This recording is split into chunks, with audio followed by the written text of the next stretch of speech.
গাছ লাগাই, পরিবেশ বাঁচায়। আর গাছ আমাদের কি দেয়? অক্সিজেন দেয়।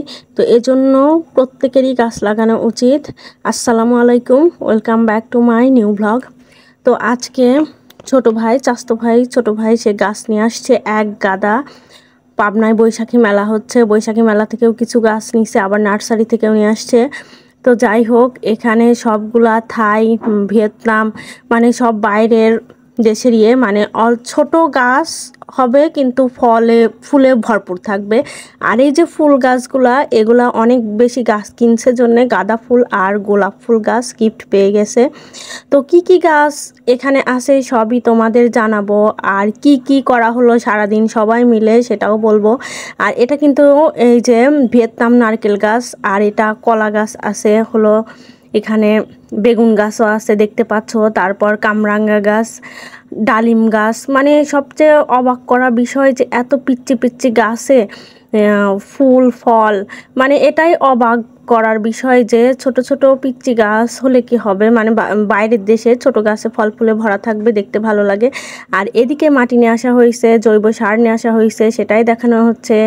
এটা মামা হয়, মামাকে বললাম যে এগুলা কি, তো বললো জৈব সার, ওটা খুঁটিতে। আর এই যে এই ড্রামগুলা কিনে নিয়ে আসা হয়েছে, এখানে 4টা আছে, মানে 2টা আস্ত ড্রাম কিনে কেটে নেওয়া হয়েছে। তো আরও লাগবে বালতি, এখানে এই যে প্লাস্টিকের এখানে 2টা আছে, এই বালতিগুলাও কেনা হয়েছে। আরও বাসার যে প্লাস্টিকের ঢোপ আছে তেলের, সেগুলা, মানে কোনো কিছুই বাদ যাবে না আর কি। অতগুলা গাছ 4টা ড্রামে আর 2টা বালতিতে তো কোনোভাবেই সম্ভব না।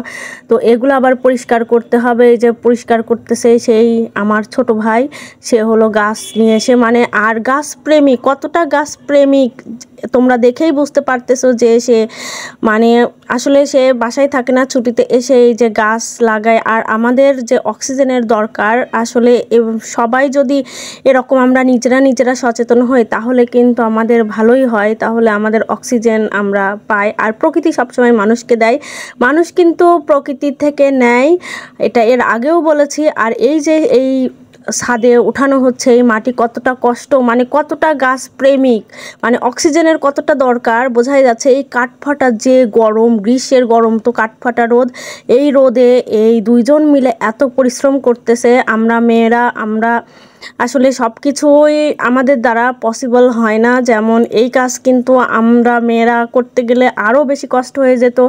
মানে এই যে ঘামায় কি অবস্থা, সে থাকে না বাসায়, ছুটিতে আসছে, এসে এই যে ব্যস্ত। আর এদিকে ভাবিকেও কাজে লাগানো হয়েছে, অর্থাৎ ভাইয়ের বউকে, তাকে ওইটা ফুটা করানো হচ্ছে, মানে ড্রামের নিচে যেন ড্রেন সিস্টেম থাকে সেজন্য।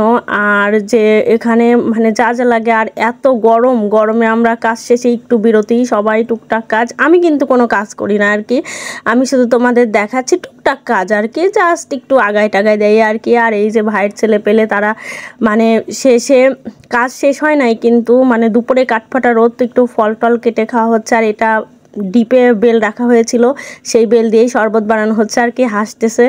আর এদিকে আম মাখানো, আর এটা আমার লোভ তো শুধু কাঁচা আমের দিকে, আম সেঁচা আর কি, সেটা আমাকে মাখাতে বলতেছে। তো আগে ফল টল খাবো সবাই মিলে। আর এদিকে তো সে কথা বলতেছে আর খাচ্ছে। আর কি অবস্থা গরমে কাজ করে, সেটা তোমরা দেখতেই পাচ্ছ।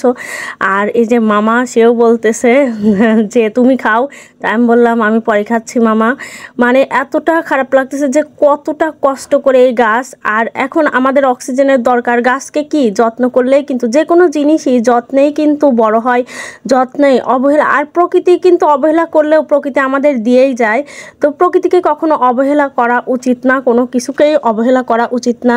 মানুষ কিন্তু ঠকায়, কিন্তু প্রকৃতি কখনো কাউকে ঠকায় না, প্রকৃতি মানুষকে দেয়। তো এদিকে আমি আম মাখাতে আবার টেস্ট করতেছি, ভাই সে হলো আবার সরিষার তেল দিয়ে দিচ্ছে, আবার চিনি দিবে। এদিকে বেলের শরবত করা হচ্ছে আর কি।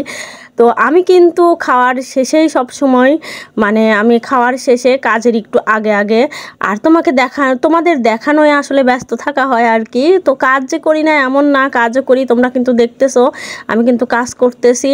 তো বসে নাই কিন্তু, তো যাই হোক সবাই মিলে কাজ করলে যে কোনো কাজই সহজ হয়ে যায়।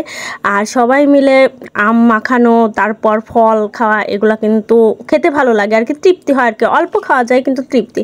আর এদিকে আবার মানে বেলা শেষে ছাদে সব গাছগুলোকে উঠায় নিয়ে আসা হয়েছে। আর এখানে কিন্তু এটা ভিয়েতনাম নারকেল গাছ। আর এই ছাদে কিন্তু এর আগেও তোমরা দেখেছো এক পাশের গাছ ছিল ড্রাগন গাছ কিছু, আর অল্প কিছু ফুল গাছ। তো পুরা ছাদটা কিন্তু ফাঁকা ছিল, কিন্তু এখন থেকে আর ছাদটা ফাঁকা থাকবে না, পুরা ছাদ বাগান হয়ে যাবে আর কি।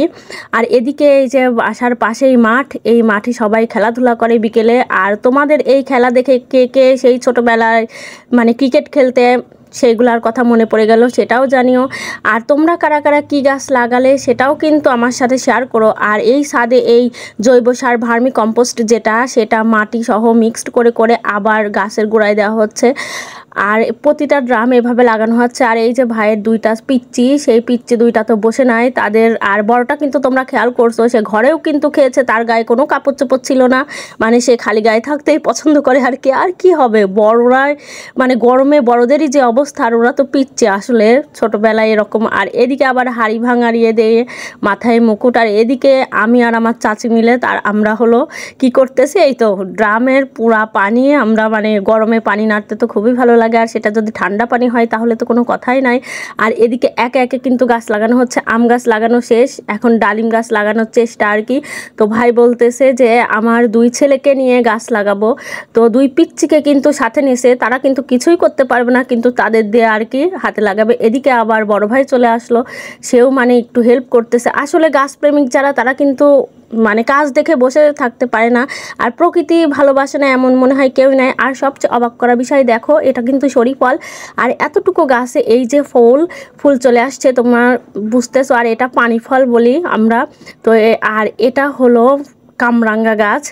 আর এদিকে মানে সবগুলা গাছই কাজিও গাছ, ফলের গাছ, আম, তারপর থাই, পেয়ারা, ভিয়েতনামের নারকেল, তারপর কলা গাছ দেখছো, সেই কলাটা হলো কি বাইরের দেশের লাল কলা আর কি, বাইরের কোন দেশের আমি ভুলে গেছি সেটা আসলে। আর কাঁঠাল ছিল, মানে ছোট একদম ছোট গাছে ফল থাকবে, সেটা যখন ফল আসবে সেটা তখন তোমাদের সাথে শেয়ার করব। আর গাছ কিন্তু লাগানো শেষ, এই তো সন্ধ্যা রাত হয়ে গেছিলো। তো আজ এ পর্যন্তই, তোমরা সবাই ভিডিওটা শেয়ার করো, কেমন লাগছে সেটাও জানিও। তো আজ এ পর্যন্ত, আল্লাহ হাফেজ।